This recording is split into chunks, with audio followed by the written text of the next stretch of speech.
Good morning. Hello. Well, that was very dulcet in tone. How are you doing? Um, I find myself, it's September the 1st. This is a good time to kind of start some things, I suppose, isn't it? Although, although writers about this kind of thing would tell us that, the first of months and Mondays and stuff are not good times to kind of start things. But what I find is that it's one of these bizarre things that just when I'm about to have more to do, um, because my really busy period at work is kind of like September, October, November, December. I'm not saying there's not stuff to do the rest of the year, but it's not quite as busy, or the pace is slightly different. But there's lots of lectures to develop in this first part of the year as a university lecturer. Um, but yet, when I get to this point. I think, oh, I'll do that, and I'll reignite that, and I'll do the other. And it's funny, isn't it? It's just funny that, and I think there is something in life about the fact that the more you have to do, the more you feel like doing stuff. I don't know, to a point. To a point, there's a tipping point, isn't there, where you've got so much stuff to do that actually that concept doesn't work. You know what I mean? But there is something about the motivating force of a little bit of stress, a little bit of kind of something or other starting to kind of push you, and you start thinking, oh, I'll crack on with some other stuff. Anyway,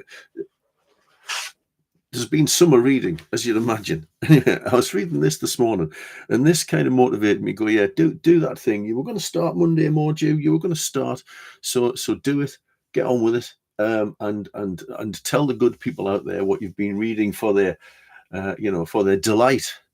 And I promise not to mention flags. So I was reading this morning in Liquid Modernity by Zygmunt Bauman. I mentioned this before. I'm sure I mentioned this before, and I've kind of read most of it, and I've kind of gone back to it to read the rest of it, and now and read other bits again that I've read before. Anyway, I go through my underlines. That's really a nice thing about underlining stuff in books. But anyway, I read this, and it was to master the future. One needs a hold on the present. To master the future, one needs a hold on the present. That's really powerful, isn't it? Those who keep the present in their grip can be confident of being able to force the future to make their affairs prosper. For this very reason, they may ignore the past. And I thought that's really, it's very philosophical, but that's what you'd expect, I suppose. Zygmunt Bauman, is he a sociologist? I would imagine he is. I don't know what he would call himself. But this idea that by keeping the present in our grip, um, it helps us master the future. Because if we keep the present in our grip, we make the most of it. I suppose we think, right, what's the best I can do in this moment? But um, drawing on, you'll hear these names a lot if I haven't already been overusing them completely. Hartmut Rosa's book Social Acceleration is another book that I read probably earlier in the year, probably in the back half of last year. I can't remember when I started reading it. Some of these books are the ones that they kind of sit with you for like a year or more as you kind of work your way through them. And sometimes I read about 3 pages in about half an hour because you've got to kind of condense it. But do you ever notice how even when you are slowing down or trying to slow down, or slowing down becomes one of those things that you need to tick off, in your productivity, well-being, self-care arsenal. You think, I must slow down. So what I'll do is I'll put it on my tracker system, and I'll track slowing down. And sometimes when we do this, it actually makes the slowing down feel rushed, because we're doing it with the wrong intention. If it's a thing to tick off the list, and I do this. I make myself lists of things that I need to do during the day to slow down. It's one of my favorite things to do. I write a little list, put little boxes so I can tick them off, and I go, right, I'll meditate for 5 minutes. I'll do yoga for 5 minutes. I'll maybe journal for 5 minutes, and they're all things tick off. So it's right. Okay. Now I've done the thing that I needed to do for work. Now I'll do one of my 5-minute things, and I'll tick them off. So I don't know, you download that meditation app, and or you try some kind of mindfulness routine, and you can tick the box, and it becomes now something that you need to do to get the box ticked. And it's like you're racing against yourself, isn't it, to make sure you fit all of these things in. And one thing that I've tried to do of late um, is to stop tracking everything, is to stop kind of, I go out for a run, or that's a long story, might get to that. Not running at the minute, but I go out for a bike ride, or I go to the gym and it's like, how much did I lift? How long did I lift it for? How many reps did I do? Or go on a bike ride, how far did I go? How long did that take me? Do you know what I mean? And some of these things mean that it feels like we're moving faster than ever, even when we're trying to slow down. And Hartmut Rosa, the German sociologist of the book I was talking about, he calls this the paradox of acceleration. In trying to slow down, it actually speeds us up. And going back to that quote there from Bauman's book, about the fact that sometimes that we just have to hold on to the present and just think, right, I'm going to enjoy moving this weight backwards and forwards, and I'm going to do it slowly, and I'm going to take my time with it. Rather than, I see people at the gym, right, and I'm no expert, but they get on the machine and they go, and then they stop, and then they sit and look at their phone for a minute, and then they do that again. You're at the gym to lift weights and move weights around. I get that rest is important. But they spend like seconds doing the thing they're there for and minutes doing the thing that they're not there for.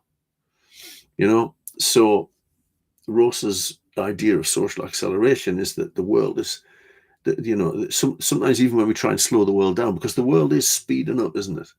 He talks about this. He talks about that, historically the world has been sped up through mechanisms like cars, or airplanes. We can get from place to place quicker than we used to be able to get from place to place.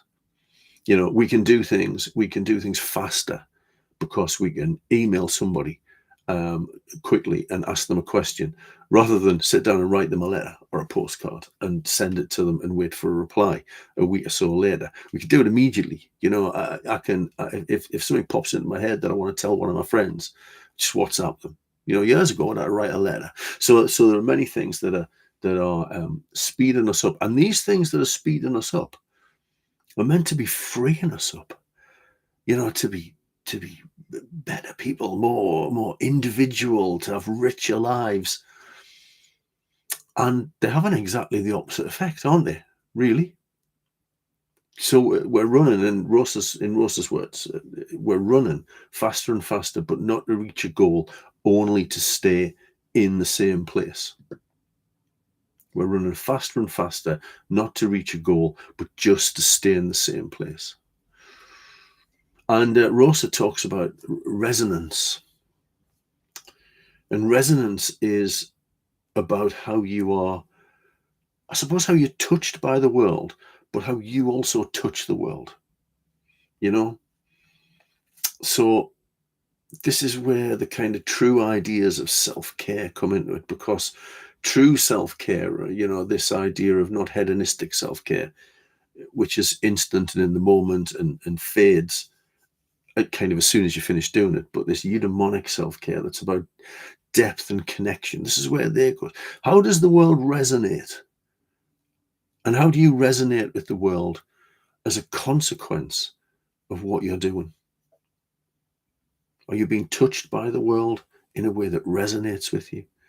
Are you touching the world in a way that it creates resonance? And is that resonance born out of love and compassion? I promised I wouldn't talk about flags.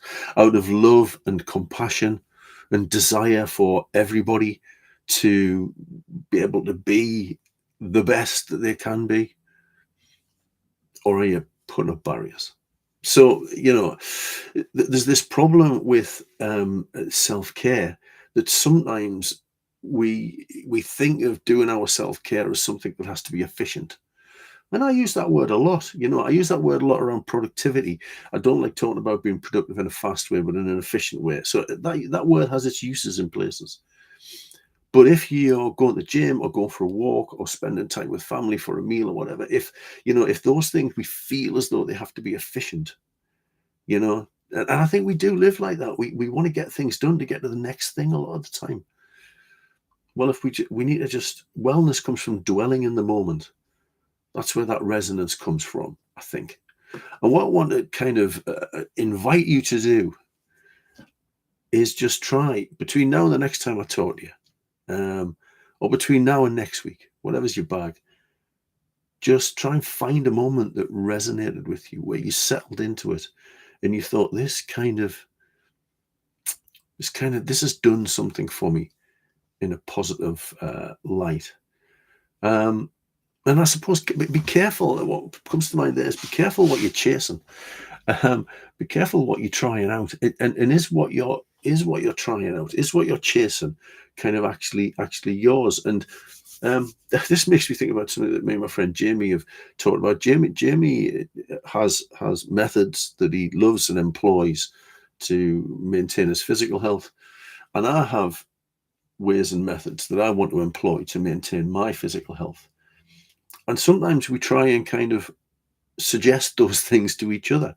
And sometimes those suggestions are really helpful and useful, and we take them on board. And at other times, we kind of go, well, that's not my bag.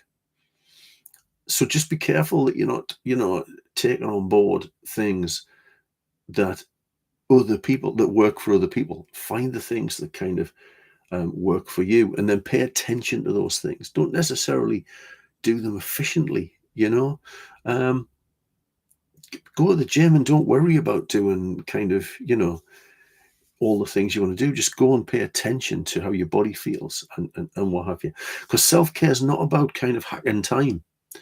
It's not about hacking time to kind of get more out of time. It's about feeling the passage of time, I believe, and finding resonance in those moments, that matter. When you're taking a walk, does the world around you resonate with you? When you're listening to music, are you focusing and concentrating on music? I listen to a lot of music, but what I've thought about lately is that I listen to a lot of music, I have a lot of music on, but I don't listen to it. So I've started trying to do that. And, that's something I've tried to reinstill. And then when you're having a meal with people, I don't know about you, but we eat most of our meals watching TV. Well, how about we turn the TV off and eat together and talk about the day? I don't know. I think these things. That's resonance. Taking a walk and taking in the greenery, listening to music and really listening to it, and being with people and really being with people. So that's what I've got for you today. There you go. It's good to kind of it's good to sit and talk actually, and hopefully that's a bit useful for people. So have a watch. Give it a like, give it a share. The sharing thing's really important. And I'll hook you up in the notes underneath this with some of the other places you can find me. It means a lot when someone clicks one of those buttons. It really does. So take care, and I'll see you soon. Might go and do something with my hair now.